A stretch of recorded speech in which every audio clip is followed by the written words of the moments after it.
જય સોમનારાયણ, સ્વાગત છે તમારા એક નવા બ્લોગમાં। તો આજે આપણા બ્લોગની શરૂઆત સાંજના 6 વાગ્યાની થાય છે।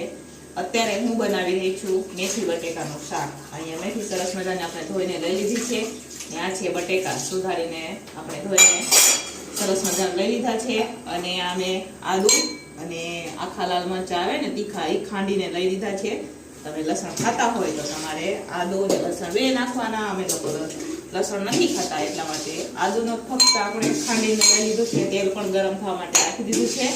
તો આજે આપણે છોકરાઓને ટિફિનમાં દઈ રહ્યા છે સરસ મજાના બટેકા અને મેથીની ભાજીનું શાક। બરોબર, તો વિડીયો છેલ્લે સુધી જોજો અને જો તમને અમારા વિડીયો ગમે તો લાઈક, શેર, સબસ્ક્રાઇબ કરી દેજો। તો ચાલો વઘારવાની પહેલા શરૂઆત કરીએ।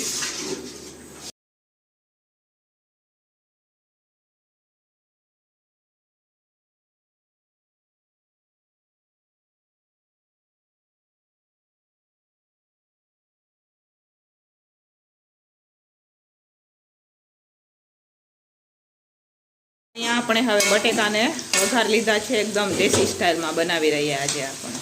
તો બટેકા વઘારી દીધા છે। આ બાજુ મારે ભાત બનાવવાના છે, એ પાણી પણ મેં વઘારી દીધું છે। તો અહીંયા આપણે થોડીક વાર બટેકાને પહેલાં ચડવા દઈશું, તેને ઢાંકીને આપણે રાખી દઈશું।